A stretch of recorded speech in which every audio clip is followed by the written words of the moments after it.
Today I've come empty-handed as per usual, except for one little thought, and it was triggered by last week or the week before, a comment that I made. I've got a long-term viewer friend of mine who lives down here in Bath, a lovely gentleman who's one of my bull friends, but he's also an author as well. And I got a lovely email through from him a few days ago. And it was regarding a comment that I'd made about fear. And so he said, I really liked to hear you talking about fear the other day, and perhaps you wanted to consider this. And so he wrote me a little email, and I thought I might just start by acknowledging his wonderful email and just sharing it with you, and perhaps that might find some way to get our conversation started in some way. So I'm just sort of digging. Here we are. So he wrote the following. That's interesting. Is that his latest email? Sorry, I'm just magically haven't found the one that I'm looking for. Search for it.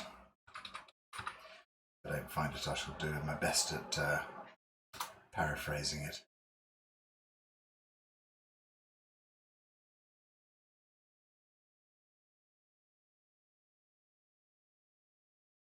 Second. It'd be nice to have this prepared for you.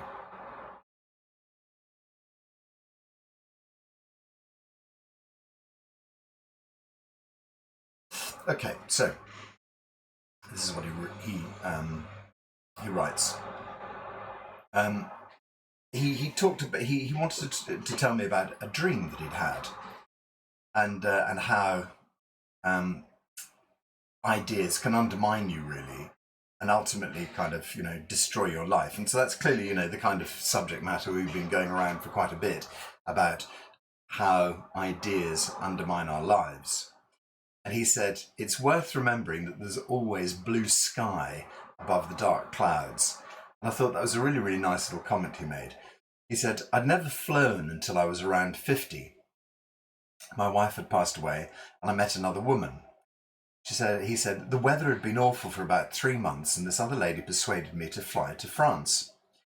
We took off, and the first thing we hit was dark clouds. After a while, we broke through into a blue sky. I said to her, all of my life, I never knew that there was blue sky above the dark clouds. I thought that was a really beautiful little comment. And then he said, I wanted to tell you about my dream. He says, deep in my dreaming rest, there appeared a great big toy horse. It had a giant clockwork key sticking out of its flank. A man appeared to me and asked me if I'd like to ride on the clockwork horse. Jump up behind me, he said.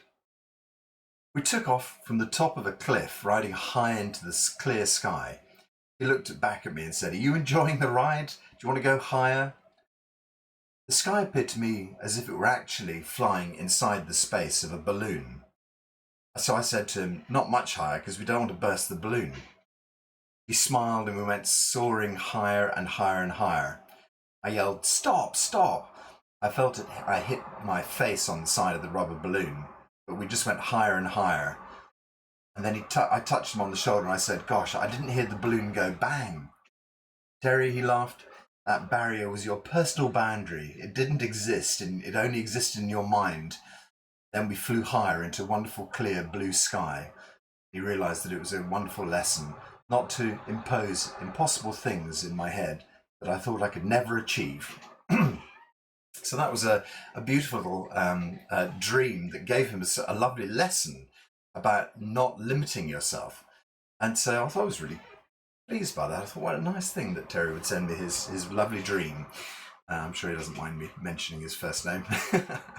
And as we all know, not that many people watching this video anyway, apart from Terry. So Terry, thank you very much for the material. I think that's absolutely great. And that really was a personal reflection of the, false evidence appearing real.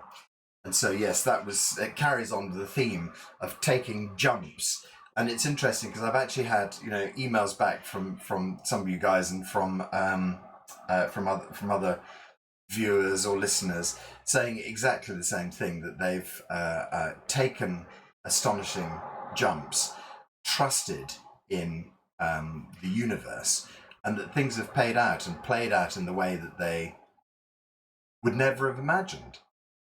And so that's just it. We tend to set up this whole idea around what will be, and then as soon as we actually give it a try, it's completely something different. It's ludicrous, I suppose, really, that we should imagine that we know the inner workings of this vast cosmos, that actually we can then plan things. Planning is one of the most bizarre things in the entire world. What do they say? Plan to fail, fail to plan? Something like that. Whatever, I'm not quite sure. Yeah, don't worry about that one. I don't think it fits.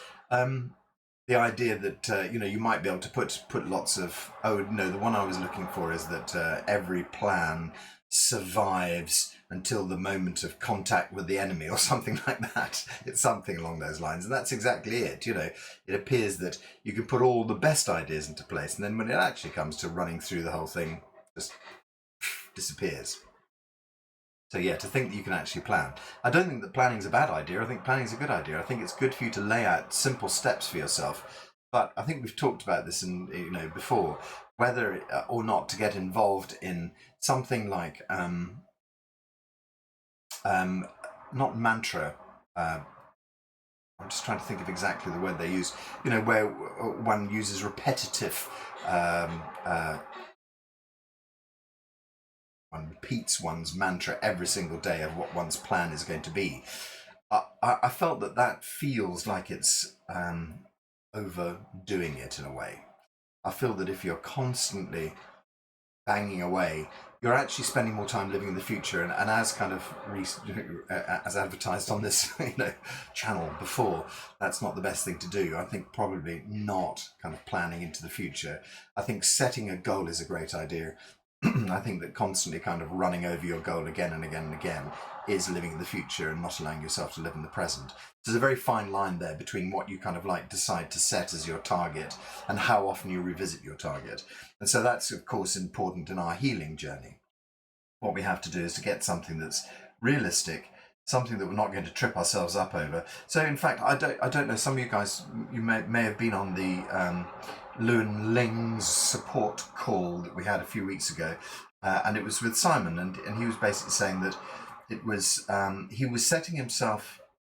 He felt that he was worried that he was setting himself unrealistic targets and that he might fail. So what he decided to do was to adjust his target setting so that every day became a kind of simple target, just to feel slightly healthier every single day, just to feel slightly more positive every single day about the direction he was going in, rather than saying by December the 31st I should swim the English Channel, that something, and then failing, sinking halfway along the English Channel, and then sort of thinking, oh dear, I've missed it entirely, and which is part of the Taoist going against the flow. It's that sort of whole idea of saying, right, I'm going to do this, and if you set yourself something that's unachievable, you're essentially swimming against the river. You're essentially, it might not be unachievable, you may, because we can always strive to greatness, can't we? But on the other hand, if you're setting yourself an unrealistic target, then I think that's going to cause you more heartache. And so he had taken his targets and put them onto very kind of bite-sized targets, rather than making them some sort of astonishingly huge thing that he had to get to, and if he didn't get there, he was going to kind of come crashing down. He set himself a daily target and just said, every single day I'm going to feel slightly better, I'm going to just improve bit by bit. And I think that's a much more positive way to do it. And so, yeah, rather than setting yourself up for a fall, try not to set your targets too far. Okay, so I think I'm just about coming to the end of my ramble. I was going to say today, is there anything that is on people's minds that they would like to bring up? I'd like to do all the sound work again. I'd like to go into the sound work in a bit more detail, but I'm certainly opening myself up for any questions that you might have at the moment that might be on your mind. It doesn't have to relate to our fear subject either. I'm just going to quickly check through my notes.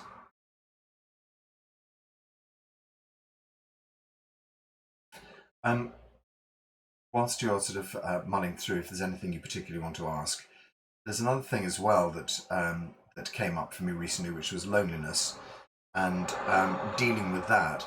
And it was interesting because, having thought about loneliness, I came up with how, as so often happens, I start to think about a subject and I'm just turning it over, and then a piece of writing of some sort pops up and it just fits completely perfectly into place.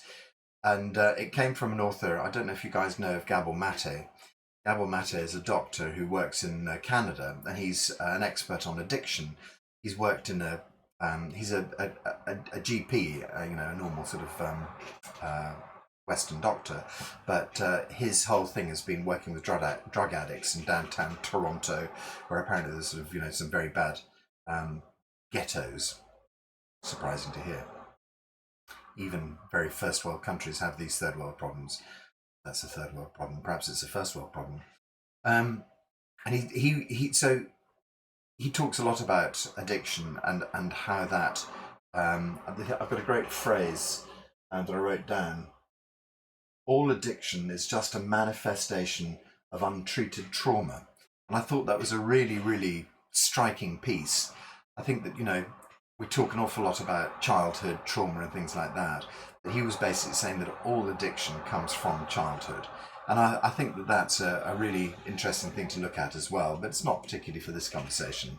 But it is quite a striking thing. Yet again, going back to this whole sort of subject matter, that these 7 formative years from 0 to 7 become such important things in your life. And for him, that's the root of all trauma. And I mentioned last week that I was reading a book by I lost his name now.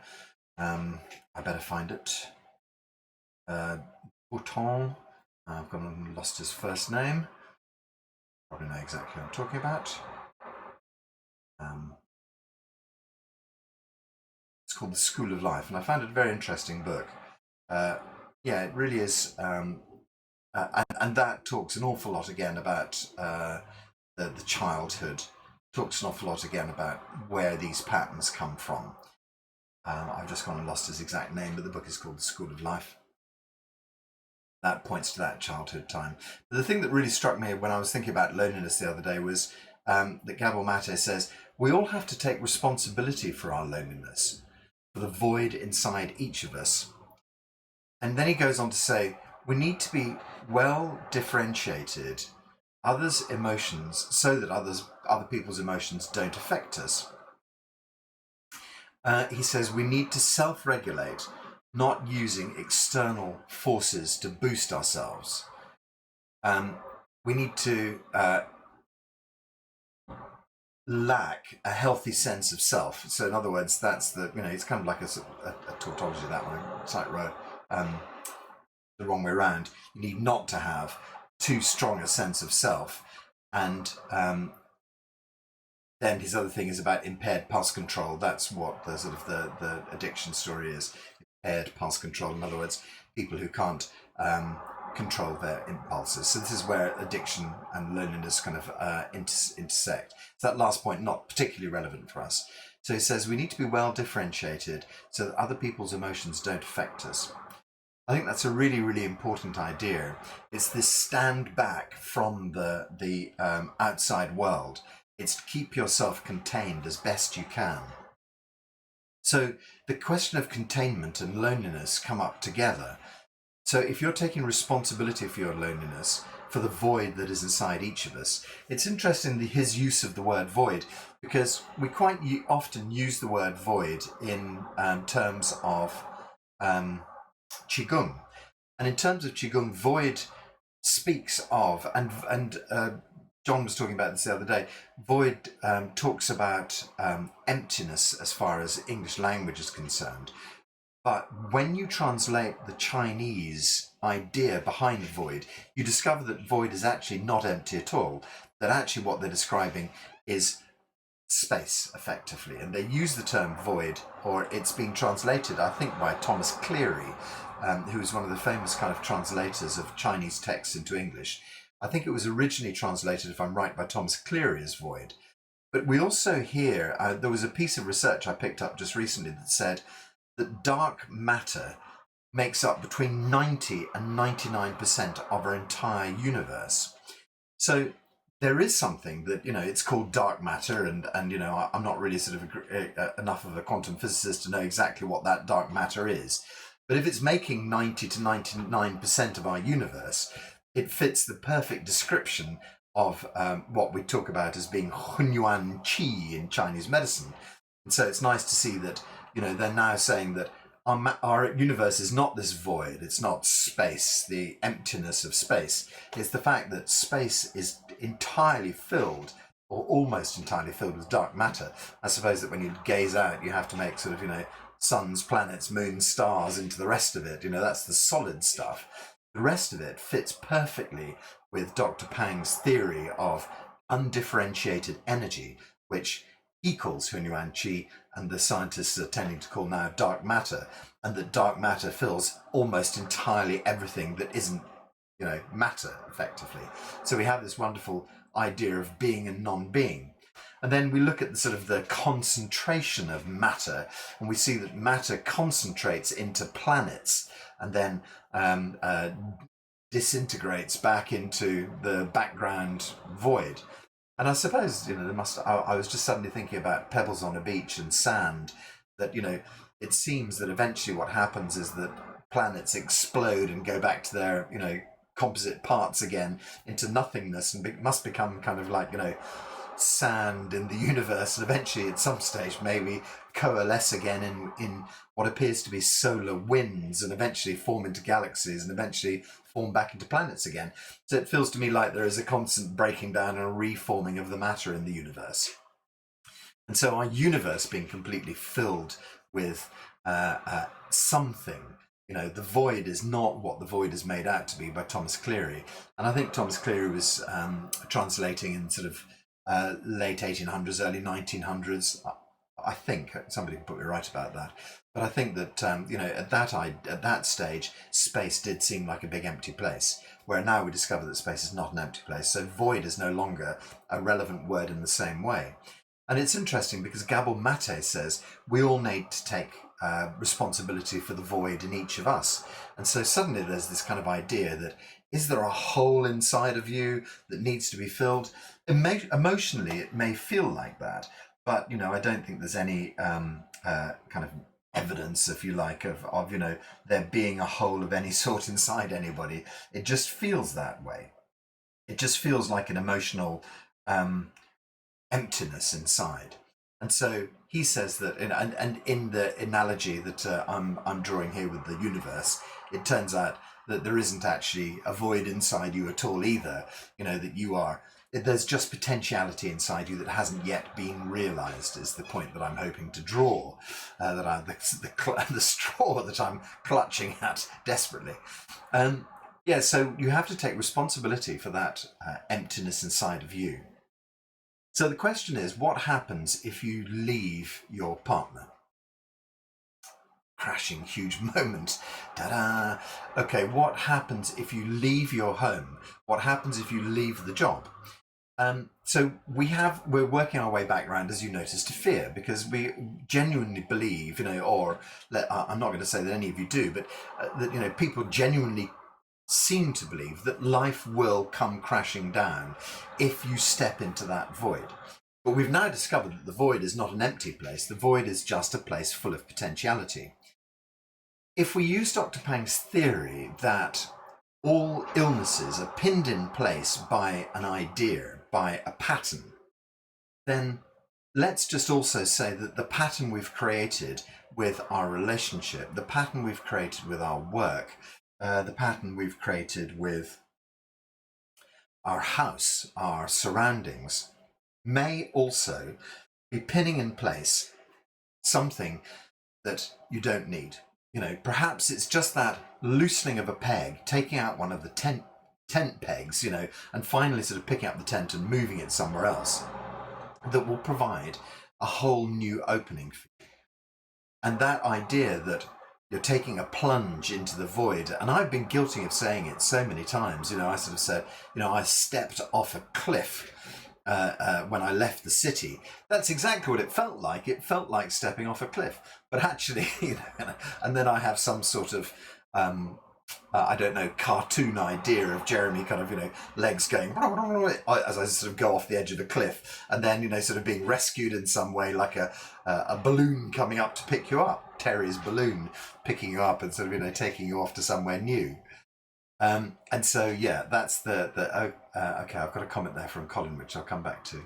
Yeah, you're absolutely right, Colin. So yes, this idea of stepping off the cliff and being caught. And so that's that kind of potentiality thing, is that there's always potential there in the universe for something new to evolve if you're prepared to give it space. And so this is another comment that comes to mind from another a lady I met who was a sort of a spiritual teacher. And she basically said that love creates stasis and hate creates movement. You sort of think, wow, that's a really heavy sort of idea. Really, if I'm in love, surely that makes it feel like, that's all you've ever wanted is love. But it does tend to be a conditional love. It tends to be something that holds you in place. And so the question is, can you be brave enough to give up that? Good question, Jeremy, and I don't feel the need and I don't feel the want, and maybe I'm too scared to. So that's probably the truth of that. But actually also the truth is, that I don't feel I'm being held in place at the moment. I feel that I'm moving freely and in perfect sort of harmony. And so I don't think that needs to be, I don't think anything needs to be smashed just for the sake of smashing stuff. Although, who knows, perhaps you're still opening up new potentiality.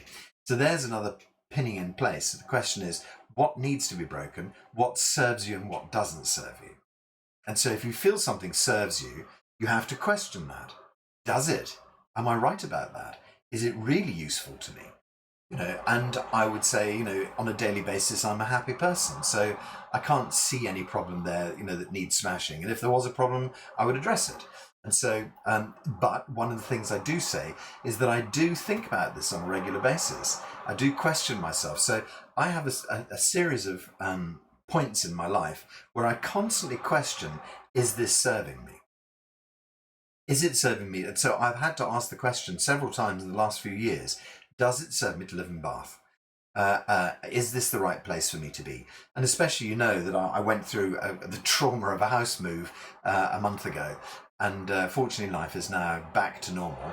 And I think, everything has come back into a nice sort of simple, settled place again, where I feel that it's been right for me to stay in Bath. There were several factors that made me wonder if it was actually the right place for me to be. And the same came up a couple of years ago when my son left for uni, and there was a potentiality for a change in job for my wife and all sorts of things like that. And so we both had this opportunity to sit down and say, is this the right idea? There's an opportunity here just to smash everything and go and change it. And after having sort of stress tested a few times, nothing came up as a better idea, as a better candidate. And it wasn't held in place by fear. It was held in place by reality, by, normalcy. It wasn't as if we were kind of hiding from ideas. We really did think, okay, what happens? Can we move? Can we do this? Why would we do this? How would it fare? And how does it feel? And so heart is really something key to listen to in this whole story. And we twice we've stress tested that whole thing and come up with the same answer. Stay. If you're happy, stay. Why not stay? And so as good a place as any to be, and that's that. If things change, then you'll know that I have stress tested, and I have done a reading for myself from the I Ching, and it's still come back and suggested that is the right thing to be doing. So that's great. So so this is the idea of being aware enough in your life to ask yourself the hard questions and the key questions. Am I in the right place? Am I doing the right thing? Is this the right person? Is this the right house? Is this the right job for me? Because if you say, is this the right job for me? And deep down inside, you know that it's not. You think it, you can then, in your heart of hearts, know it's not the right job. And then you think, okay, right, well, I've got the mortgage to pay, I've got this to do, I've got that to do. So there's 1,000 reasons why you shouldn't change your job. But the one key story is that in the depth of my heart, and I know one of my students won't mind me saying that he ran into a set of financial problems. And so he came and asked me a couple of questions about what I thought about it. And he told me the story. And he said, in my heart of hearts, I thought that I should do this. But actually, in reality, I'd worked out all of these things. And I spoke to 4 or 5 really trusted people. And I came up with this answer. And now I've got this whole kind of, problem going on. I'm not quite sure what to do with. And he said, what do you think? And I said to him, well, if I'm honest with you, the very first thing you said to me, in my heart of hearts, you thought you should have taken that action, but then all of the good advice you received took you in the opposite direction. And I said, the heart of hearts was the thing you should have listened to, not the practical things, because our world is changing, business is changing, people are evolving. What you have to do is to run yourself from your heart of hearts, not from your business sense place, because you will never be wrong if you come from your heart of hearts. You may choose to, you might find you're going to be wrong if you come from a different, from the business place, which is very much an old paradigm, which is now breaking down. So that was just a perfect example of listen to your heart and do what your heart tells you and follow that with all your might, even if it feels like the hardest path, in my opinion. Okay, so I'm going to come back to just check in what comments were just being made there. Okay, so the comment that came from one of our participants says, a lot of healing stories seem to reduce down to removing chi blockages in the body. I was personally pondering if healing methods can be more powerful than just clearing chi blockages. For example, if someone could regrow a lost finger, is that actually possible? This week I was thinking of a simple test. If I have a freckle on my finger, would I be able to remove it by the power of my mind or the healing techniques? For me, that would then be undeniable proof this is more than just clearing chi blockages. Thanks for that comment. That's absolutely fantastic. Okay, so, we have this whole idea of lizards that can grow new tails, and we wonder if, we can't have the same ability. And so that's why, scientists are constantly trying to, use stem cells to grow hearts and things like that. Now, I think that's a really sort of interesting idea. And so the question is, can you remove a freckle from your, finger to prove it to yourself? So this is why when you go to Xi'an, you find that everybody's doing little experiments. You've heard of the sort of slightly gory experiment where they take a live chicken and break his leg and then x-ray the broken leg, and then they put the leg back together and do chi healing on it. And there's a guy in Xi'an who can heal the bone in 2.5 minutes. He can make the bone go back to completely normal, so that when you re-x-ray the poor traumatized chicken, that, its leg is in perfect working order and the bone appears to be completely whole again. Okay, so there's 2 sides to that chicken trick. The one is that comes from martial arts schools, is that in martial arts schools they employ people who are called bone setters, and the bone setters use their chi because they understand that people, in strong martial arts schools are going to get broken bones all the time. And what they know is that when you break the bone, the chi structure of the bone is then disrupted. The faster you put the chi structure back together, the less the memory of that, and in our Luen Ling Reborn course we've been touching on this, the less the memory of the bone's brokenness is affected, the quicker it can be healed by the bone setter and then by the body. And so you think, oh God, somebody has just cracked my rib.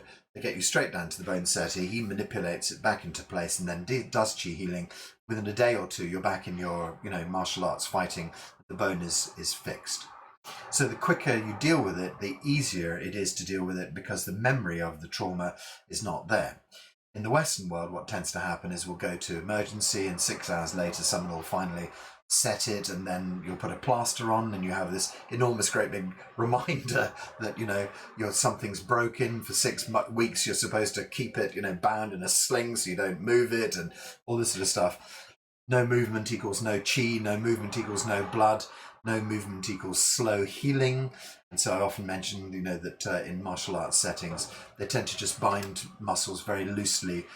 Bind broken bones very loosely. So you look after it, be careful with it, but you still use your arm in a very gentle way, not load bearing, so that you're going to break it again, but enough to ensure that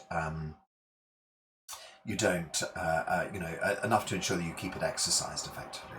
So we have this idea of bone setting and as quickly as possible to get the memory of it away. So there's the other side of our chicken story, is that the guy's putting the bone back together very quickly, and he's aided by the fact that the chi structure remembers the way the bone should be. So it makes him all the easier. It doesn't denigrate his ability to bring the chi back into place. It's still a remarkable thing to do. But and it's clear that his chi takes part in the story. So it's an extraordinary story. When you also go to Xi'an, what they'll often train you to do is to pick up pins. I haven't got any pins around. Is to pick up pins with each other. And so Robert, who is a long-term Qigong practitioner, was doing this in China. His story he tells about it is that there was a lady sitting on the desk next to him, and she had 3 or 4 pins, and she just got into a Qigong state and started using the needle. It's not a magnetic needle, it's just a piece of steel, and she puts a magnetic mindset, if you like, into the needle, and then picks up another one and goes, oh look, I can do this, and then picks up another pin. There's 2 of them, picks up 3 of them. They've all become magnetized by her chi. And Robert sort of said, there's no way. I think it was Robert who told me this story.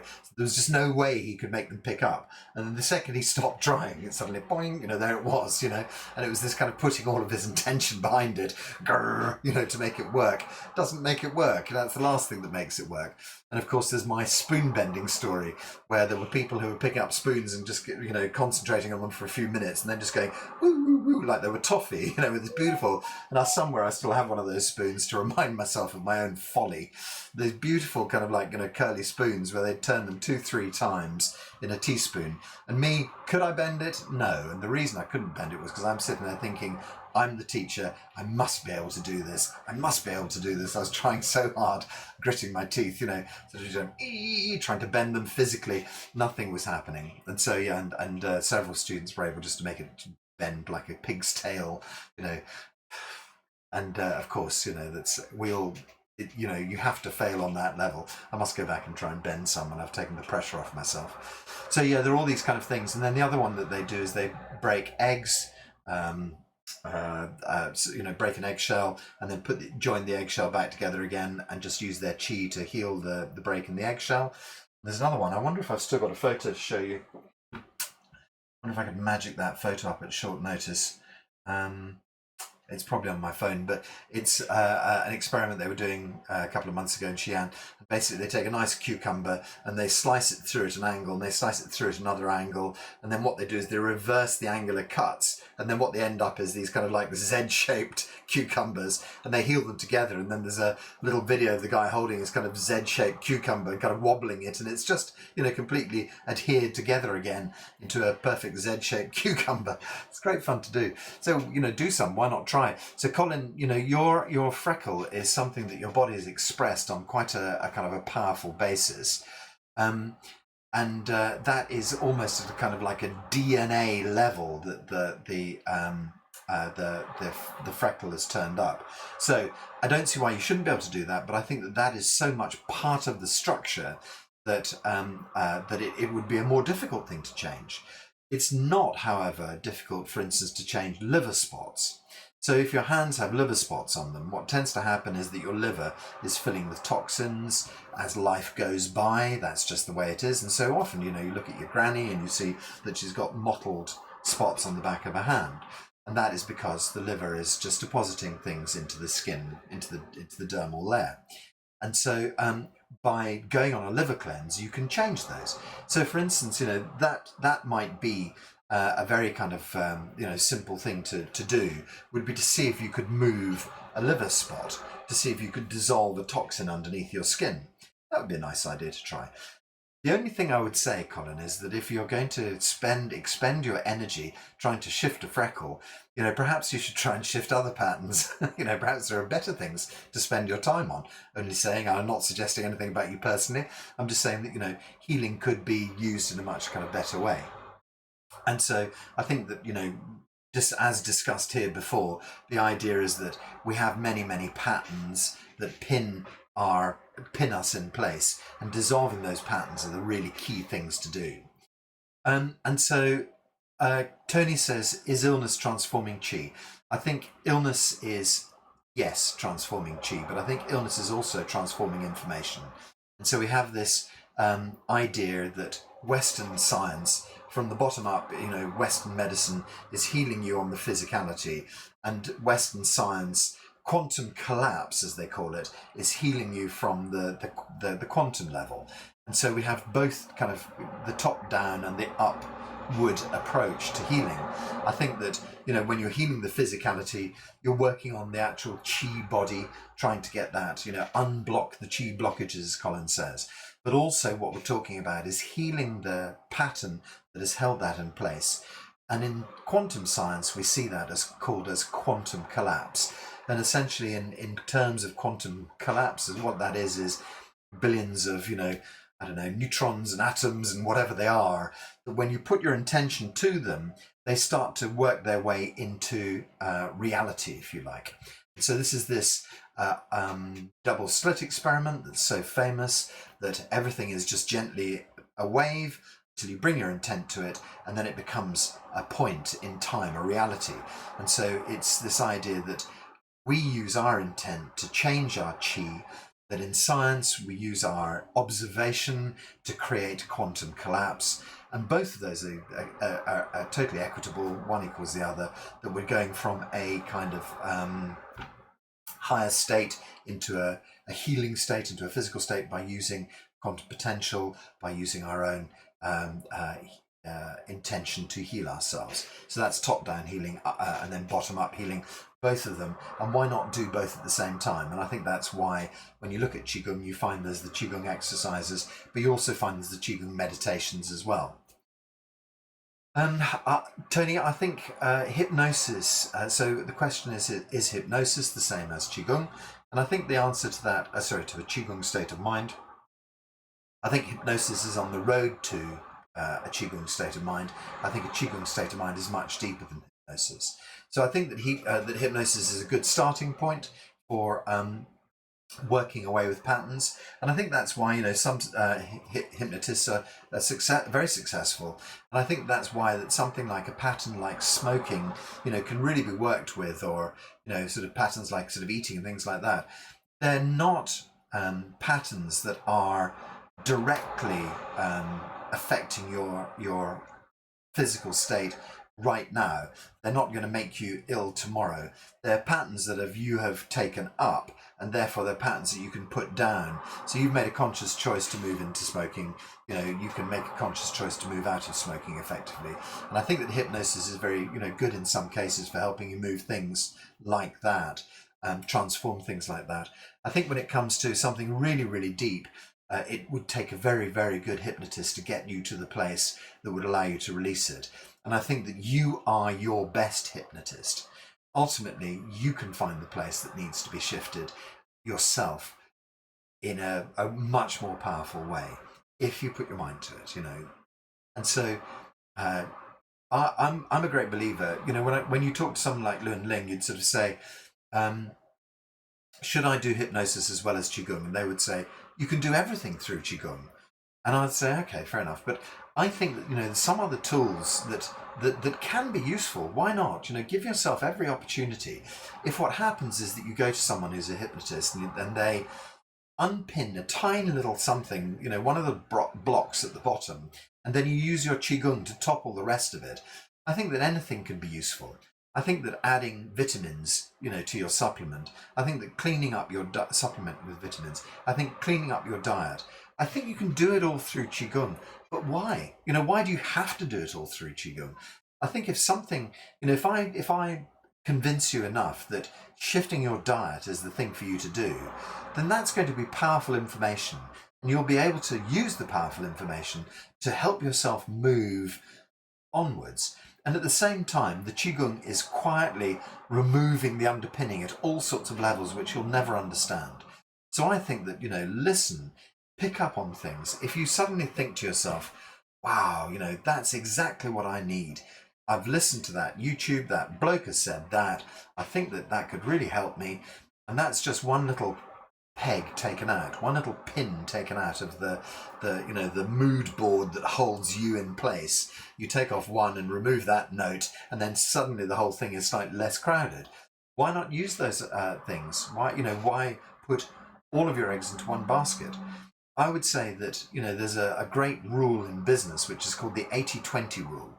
And it just shows you that there's this that 80% of the time, those things will be your absolute, bankers. They'll be the sort of the top selling things, but or sometimes it's the other way around. 20% of the time, those things will be the absolute winners, but the 80%, excuse me, I'm smashing my microphone. The 80% always need to be there. And so, in Qigong, I tend to find that, with my clients, I tend to find that, probably, I don't think 80% of people stay at classes, but I think, it may be over the years it does approach that, and that 20% of people, just don't get it at all and walk away. I find that the 80-20 rule seems to apply all sorts of places in life. And so I think that, maybe 80% of Qigong is a great thing to do, and 20% of other things is a good thing to have as a kind of like a little, banker. We do feel, until we've got to our total empty mind Qigong state, that we probably need some other little things just to shove us along the road to keep us going. I'm sure when you truly become a 1,000,000,000% Qigong person, then there's nothing you can't heal, and I think that's the truth. And I suspect that what Lu and Ling are saying about that is, don't waste time trying to get to appropriate a degree in acupuncture, when Qigong is an extraordinarily powerful tool that you can get working on straight away. So if you decide acupuncture is good for me, what I'm going to do is to learn to become an acupuncturist using a 3-year course, and then I'll have to practice for another 2 or 3 years to become effective, and then I'll be able to help myself at the end of that. Yeah, just go and see your local acupuncturist, just go and have a treatment, see if it works. You don't have to learn everything for yourself. So what they're saying is that, embedded in Qigong are the tools for you to ultimately come to everything. So you should give Qigong your full work, give it your very, very best attention, and when you've given it your very best attention, it genuinely will cure just about everything. And of course, when you finally get to that place, place of true self, then you can cure everything. Nothing else will be left. Everything will be up for grabs and easily, broken and destroyed. So don't waste too much time on side paths. Because their feeling is that Qigong is the answer. My feeling is that Qigong is the answer. But if there's something that's going to pull out a couple of little Jenga blocks at the bottom of the tower along the way that are cheap wins, take the cheap wins, for heaven's sakes. Why not? Hypnosis, I thoroughly rate, and will just shout out my friend Hazel Newton, who you can Google and find as a great hypnotherapist, life between life therapist, and regression therapist. And she has definitely helped me. She definitely removed a couple of blocks, which could have taken me several years more Qigong work to get to, and we got out in an afternoon. So I think that's a cheap win. Why not do it? Phew, right, okay, so I think what's happened is that we've, as per usual, I've burned nearly 50 minutes rabbiting when I thought to myself, I'll spend more time doing the tones today, and, and I've managed to eat a whole amount of time. If that's brought up some, burning questions, email them to me. But let's do our tones. Let's have a little look and see if I can find the detail. Colin asked me to share a copy of this with him, but I'm very happy to share a copy with all of you guys. So if you suddenly find that you're wanting to have a look at it, please don't hesitate to ask. I'll share it on screen. How well you see it, but hopefully you'll be able to see it on screen. I'll get there in a moment. I don't know if this is the right way to do it or not. It's probably better to... Okay.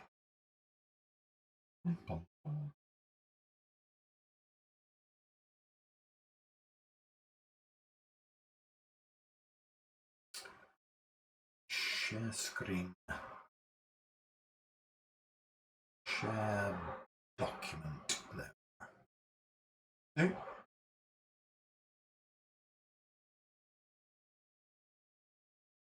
Okay. So with a bit of luck, you're able to see 5 organs healing sounds. And if you remember from last week, I think everybody was present. I'll just zoom it up a little bit. That we have these ideas of the major organs relating to the tips of your fingers. So this is your right hand, the tip of the little finger being the kidney, the tip of the ring finger being the lung, the tip of the middle finger being the heart, the tip of the index finger being the liver, and the tip of the spleen, the tip of the thumb being the spleen. So those are the 5 major organs in Chinese medicine, and that's why we call it the 5 organ healing sound. So you can just hold those places to get into those 5 particular organs. You notice that at the base of the fingers we have bladder, large intestine, small intestine, or gallbladder, stomach. So every major organ of the 5 has a minor partner, is the easiest way to put it. So kidneys are partnered with bladder, lungs are partnered with large intestine, heart with small intestine, liver with gallbladder, and stomach spleen is partnered with stomach. You notice there's 2 other little ones there called sanjiao and pericardium. Sanjiao is a body regulation system, and pericardium is the muscle around the heart, which is also seen as what's called the heart protector. So they both have sort of different, slightly archaic functions within Chinese medicine, and you have to kind of really know your Chinese medicine well. Sanjiao, a kind of a general overall flip for the body, I suppose. Pericardium, let's not get into the detail of that.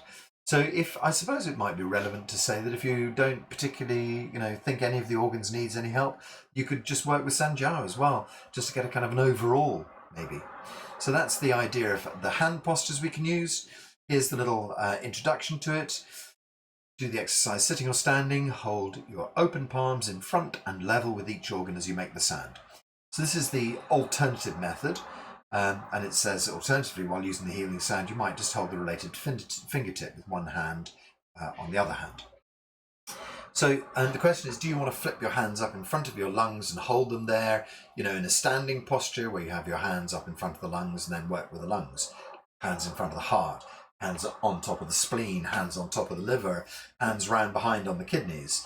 You can be very active with it and get in touch with the organ directly, or alternatively, you could squeeze the part of the fingertip.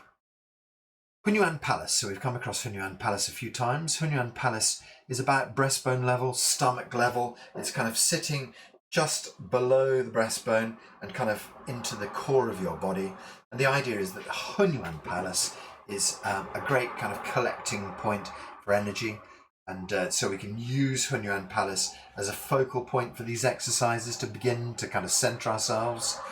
And we use this tone Ong, Ching. And that kind of Ching goes deep inside the kind of the tone. So I've mentioned before how we use the to kind of hum inside. The brings you right inside the depth of Hunyuan Palace. And then we run through the tones. And just as you remember, the tones had the musical note beside each one, which helps us to kind of, bring the whole focus in even more carefully. It has focus as in where on the body to have a look at. So when you're working with the heart, you focus your mind inside your chin, the kidneys, on the back of your head, and so forth. So as I go through each of these, I'll try and remind you about the part of the body, and then you look at the focus. And for instance, we have the focus of the spleen is building up trust and letting worries and ruminations subside. So at the end, I think it serves quite nicely when you've completed the exercises to just to sit for a few moments with the exercises and think about, for kidneys, think about all fear dissolving. We've been talking about fear quite a bit. So we work with the kidneys. Just imagine all this fear dissolving, lots of wisdom arriving. Okay, so I'll talk you through those. We'll use the actual thought focus at the end of each organ. Okay, so what else needs to be said? I've laid it out in this progression across the page. The progression across the page tells you whether we're just going to do one breath at a time, or tells you whether we're going to kind of split it into two breaths. So for instance, we have spleen, which gets split half a breath and half a breath for the first tone, and then one complete breath for the second tone.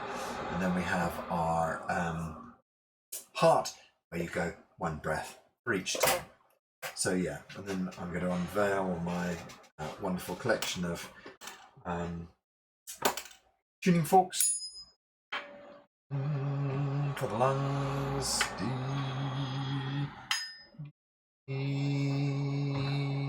So just trying to get the tone a little bit more focused. Okay, great. So we're just going to work our way through. So we've got 35 minutes to do this. We're just going to get ourselves into the right place. We're going to center ourselves into Hunyuan Palace, and then we're going to run through each of these 6 times. And I'll just give you the detail, but if you want to look up and have a look at the sheet, you can always do that as well. Okay, so it's always nice to set ourselves in a kind of Qigong state first.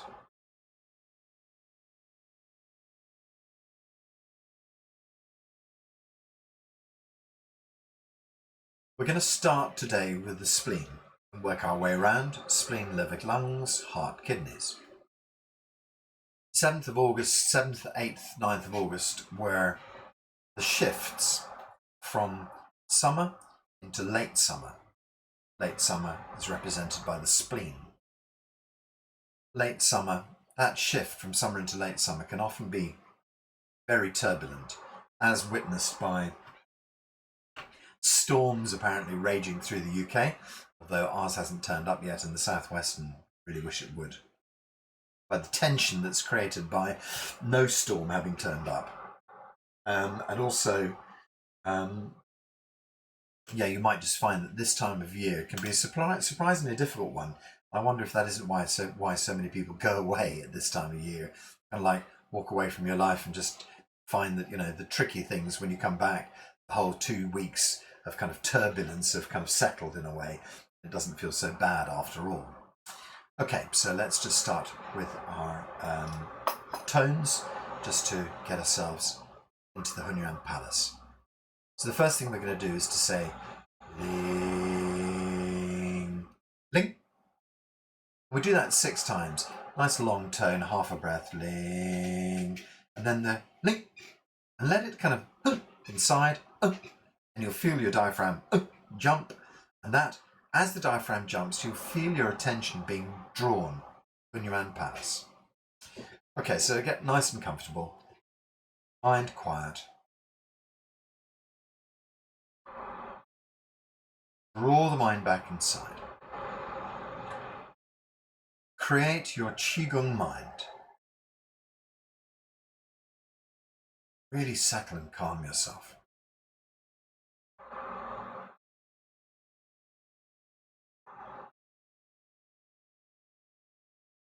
Bring yourself back to a quiet and centered place.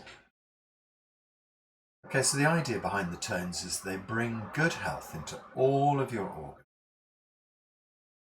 Draw lots of energy deep into your organs. Of course, our whole world is just made of vibration. So isn't it wonderful to find out that you've got a voice box, a tool deep inside you, and vibrate your organs in this really nice way. Just like a little internal workout. Okay, great. So let's take a breath in. And we say, ling,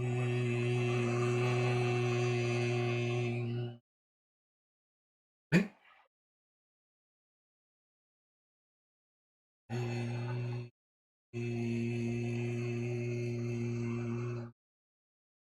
ling,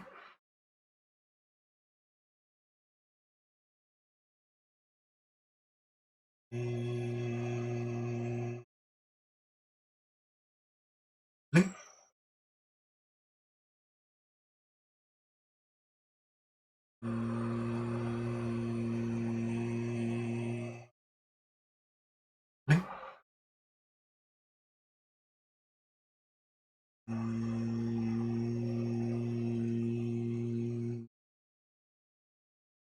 Link.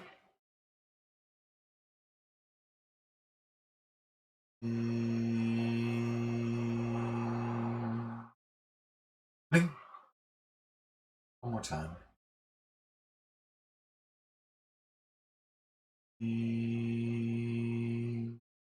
Link. Feel where that link turn leads you to. Feel the center of your body.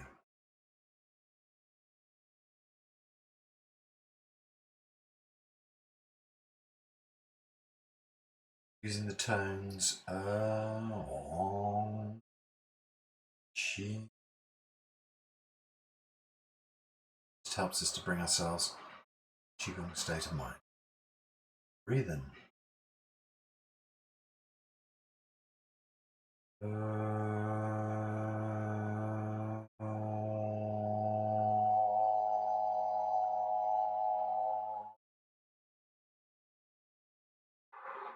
Breath in.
A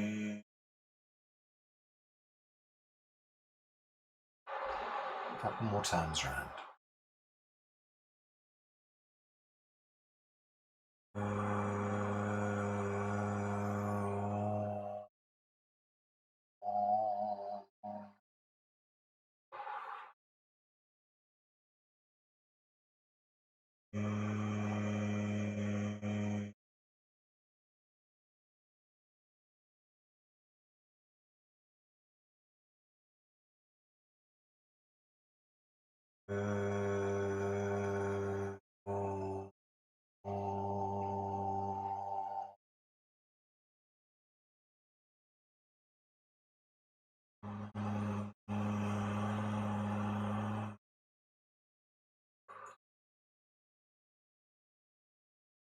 Whole body relaxed. Body calm. Whole body nice, even state.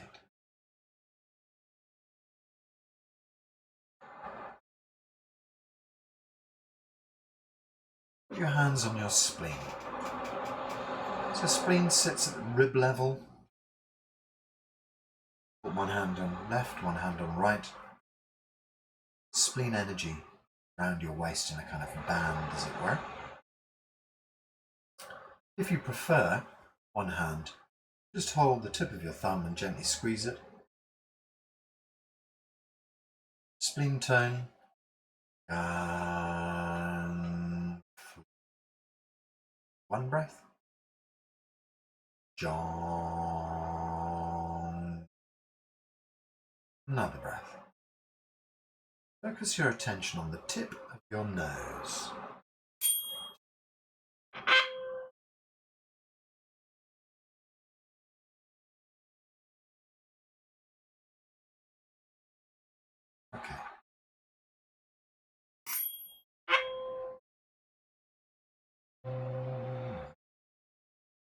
Okay, so here we take a deep breath in.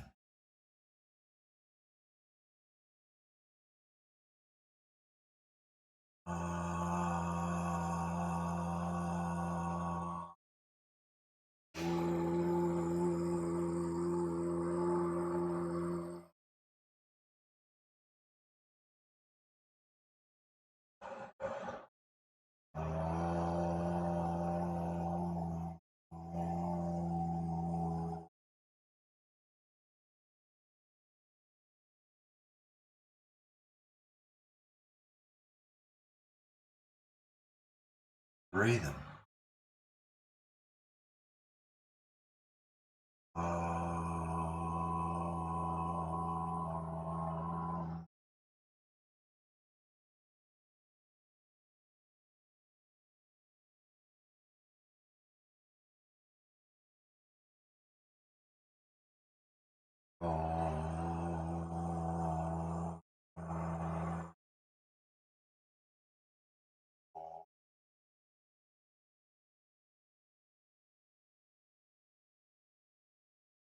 Deep breath.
Couple more times, right?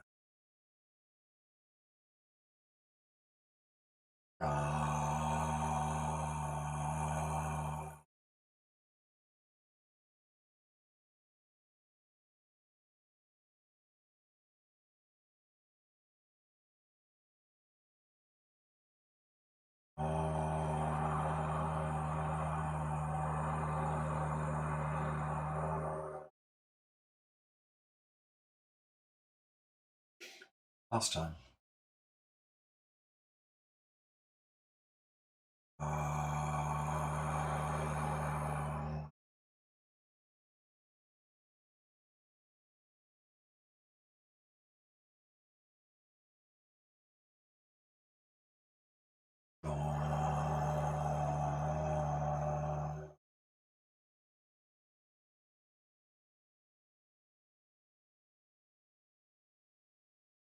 Gently massaging the spleen area or squeezing the tip of your thumb.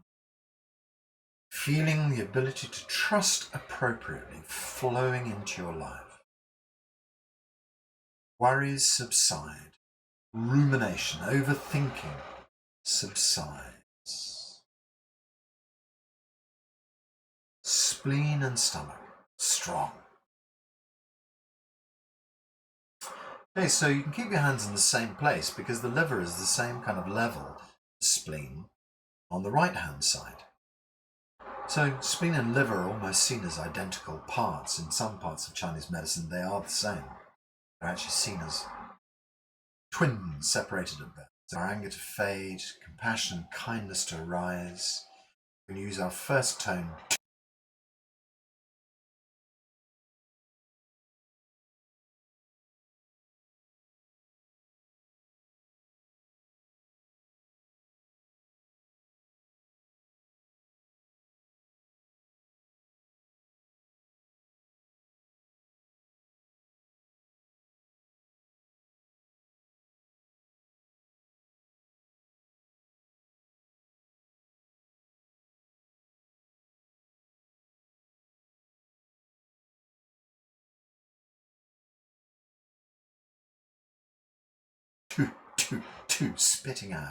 Spitting out the bile.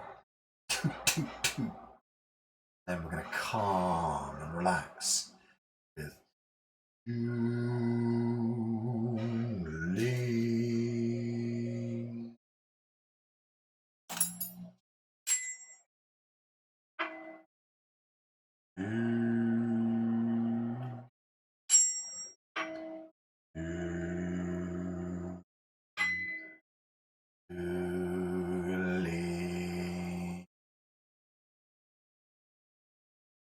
Just gently hold the area or hold the finger. Breathe deep and spit.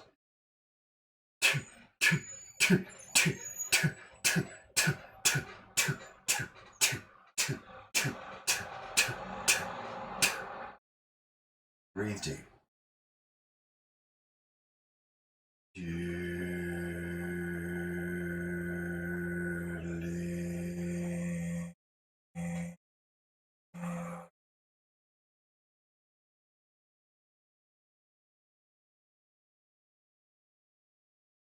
Breathe in. And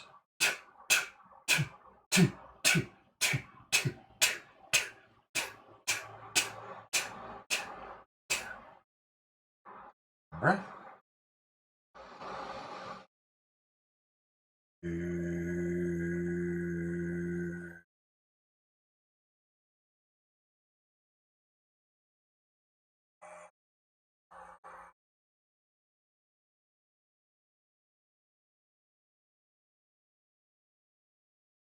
Use lower tones for the organs that seem to be lower body anatomy as well. Then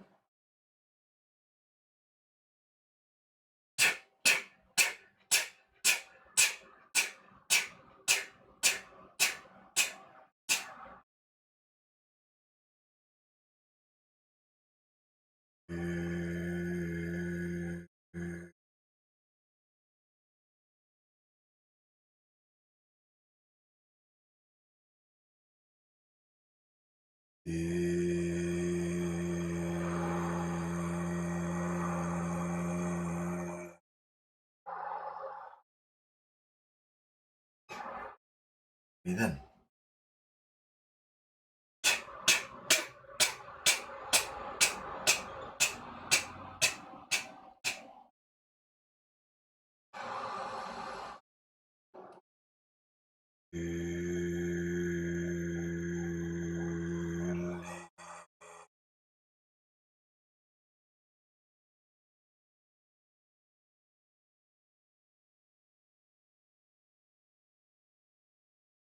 Breathe in.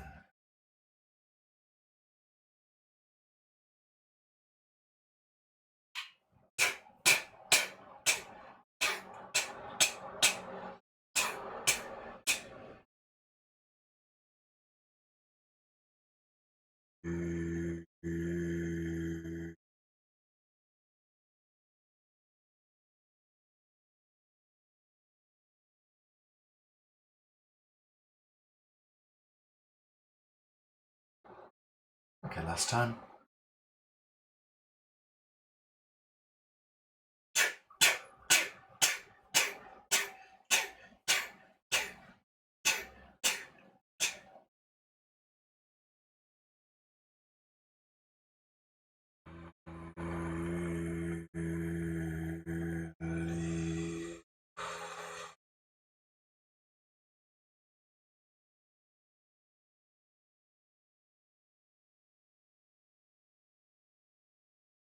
Holding your liver, letting anger fade away.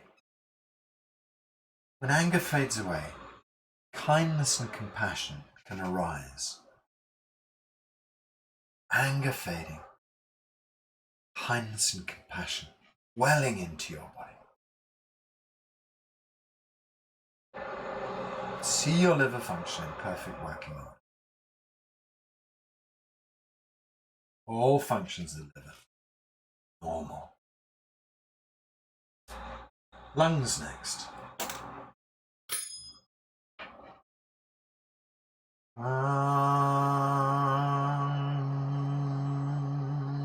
So that nice sort of high tone because it seems to be higher up in the body. Sang. You could sing a lower D, but I feel that if you can go lower for the liver and the spleen, kidneys, higher for the lungs and the heart, that probably helps. Sang for one breath. Song for the second one. So this strange hissing out, drawing in. Song. Keep your focus in your spine, whole spine illuminated from the top of the spine downwards as we do the lung tone. where honesty and integrity arises, sadness, sorrow, shame, and guilt just fades away.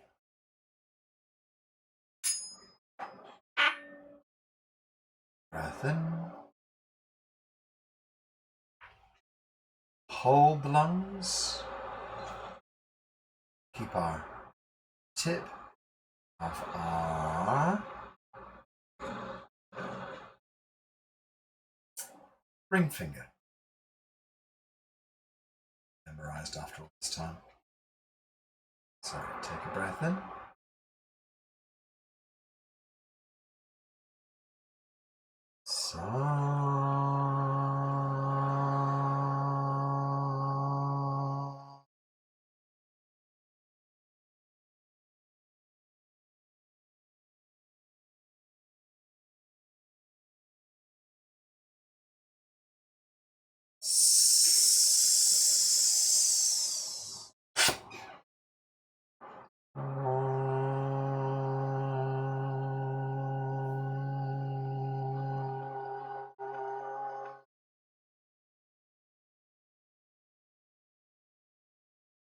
Breathe in.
Last time.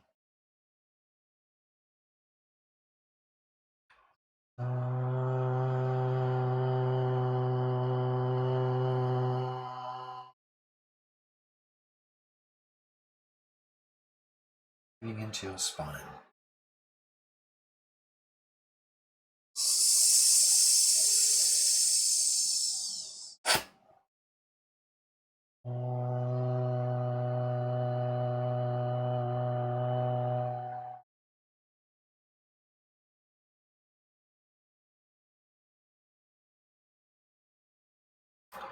Gently breathing and massaging into your lungs, squeezing your ring fingertip.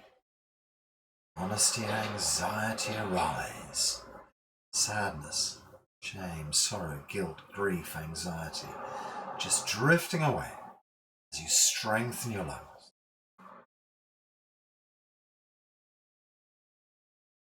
So move on to the heart, the most delicate of them all. The heart is the commander of all of your organs. We're going to have our focus on our chin. We're going to allow all kind of giddiness and instability in our lives just to disappear. Unconditional love arrives, openness, happiness.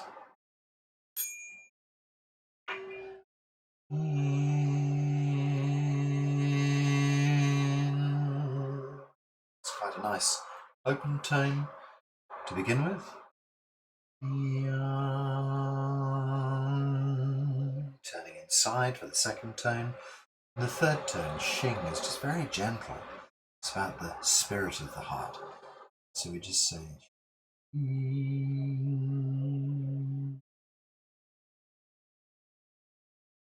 the heart tones go from strong, medium to gentle.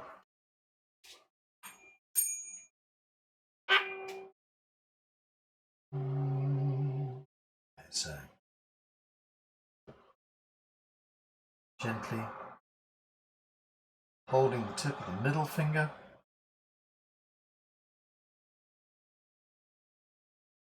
Breath in. Alternatively, of course, putting your hands directly on your heart. Take a breath in.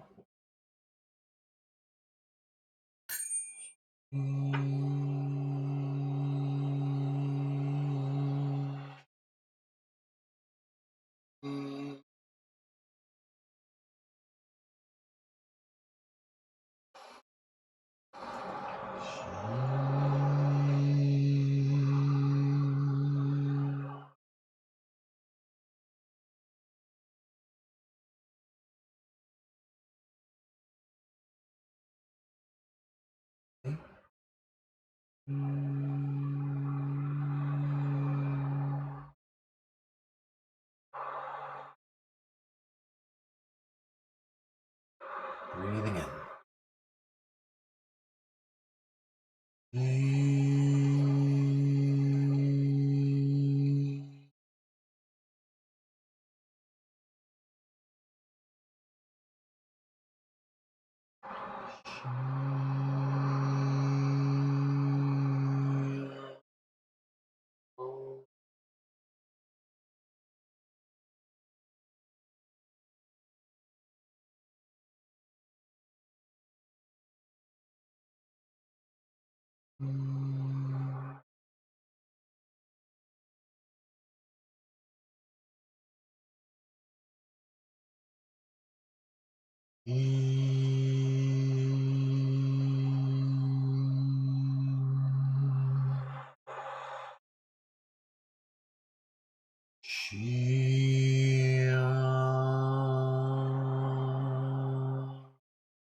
Softer.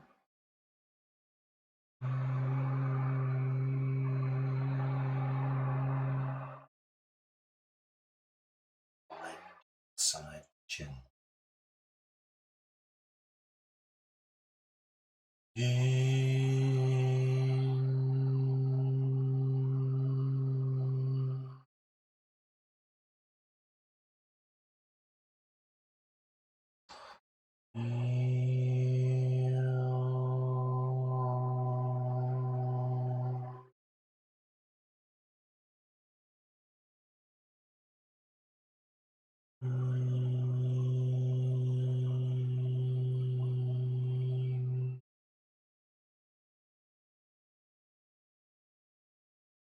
Last time through.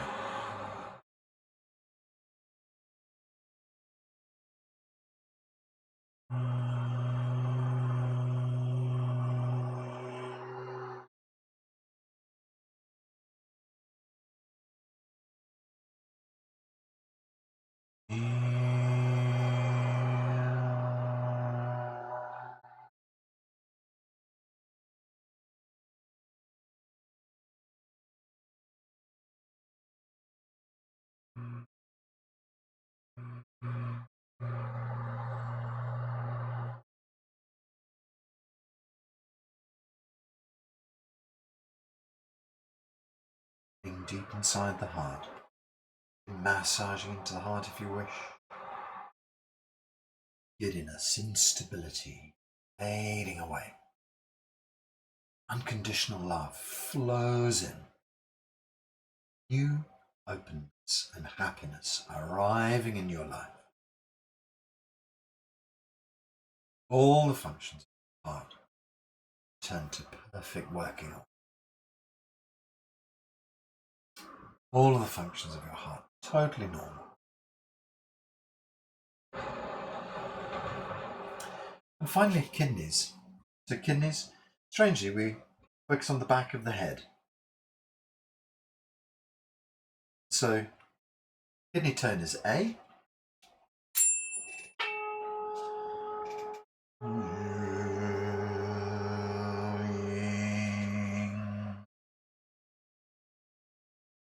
Going for the lower one because kidneys feels lower down in the body. Yu and Ying is the second part of it. We're going to dissolve all of our fear. We're going to have wisdom take its place. Of course, we spit out the kidney tone. And we say Yu and Ying.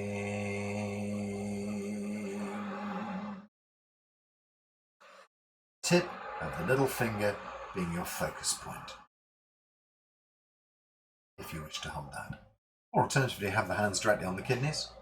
Rub the kidneys. You can have the hands around the front and just imagine the hands penetrating through to the kidneys. Whatever works best for you. Breathe deep.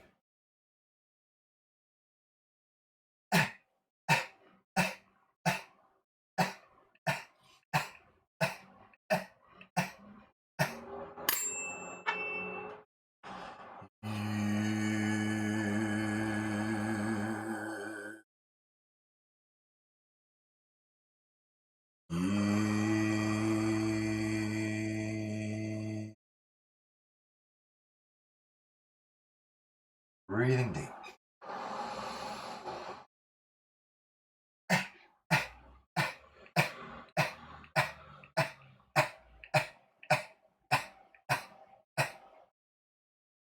Focus in the back of the head.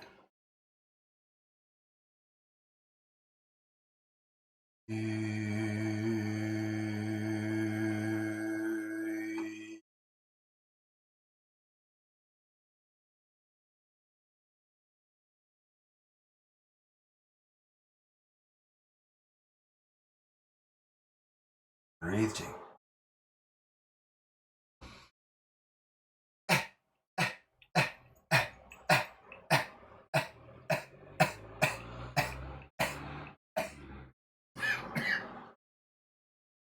Breathing deep.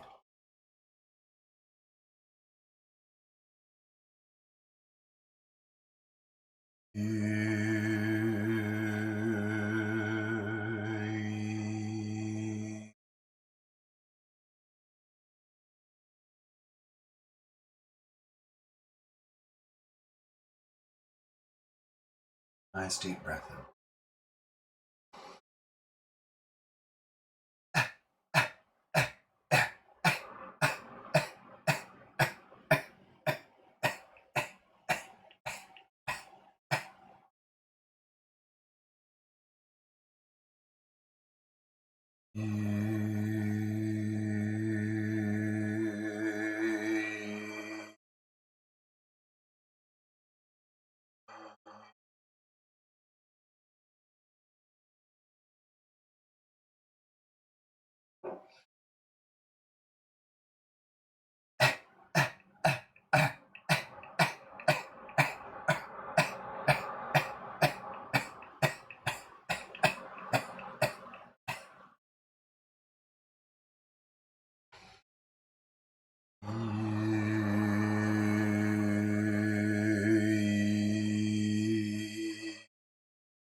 Last time for the kidneys then. Breath in.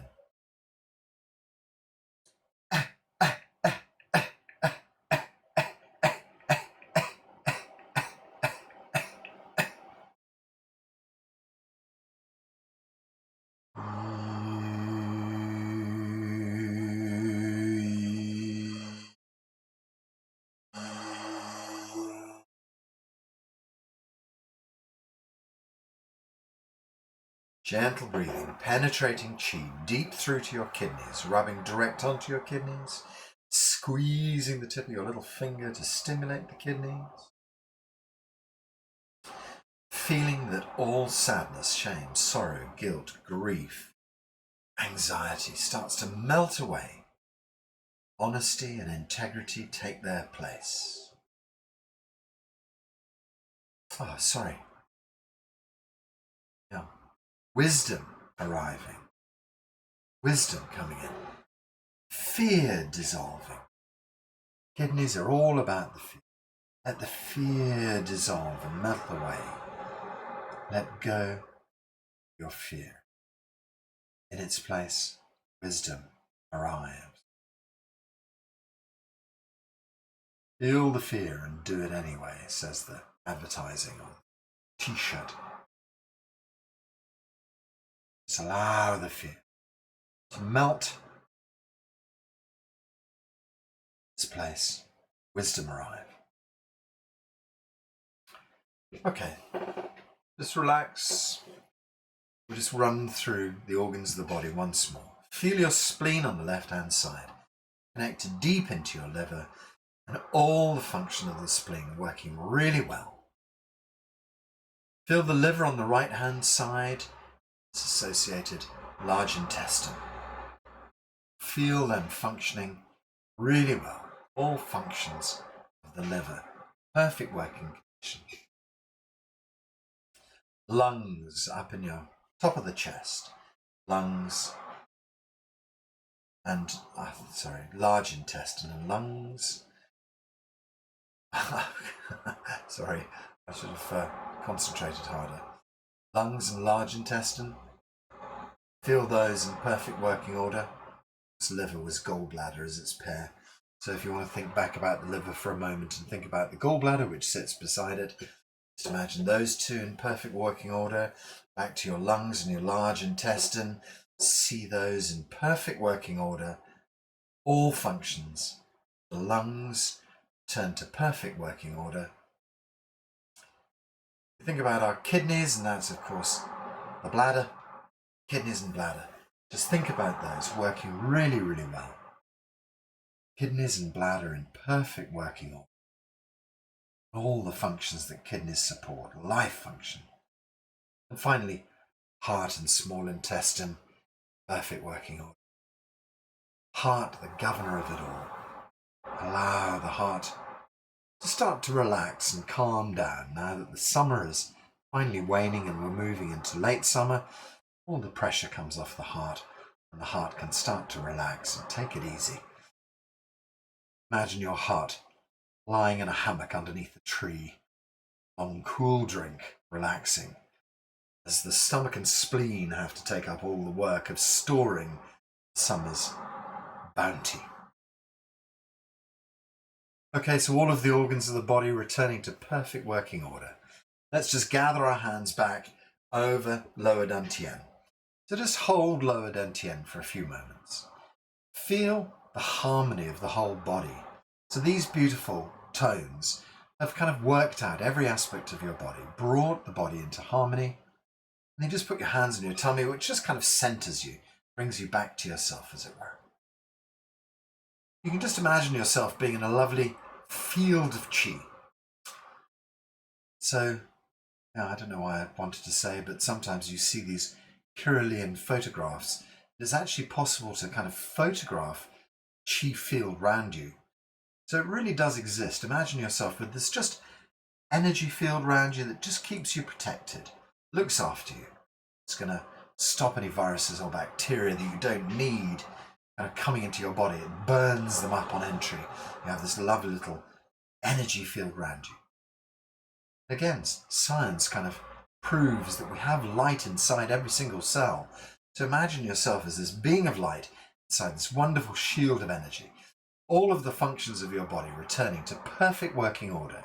See health. See your body in total health. All functions of the body returning to perfect working order. All functions normal. All functions of your body normal. Draw 3 anti-clockwise circles round the tummy. Just kind of brings closure to the energy system, as it were. And then go 3 times the opposite direction.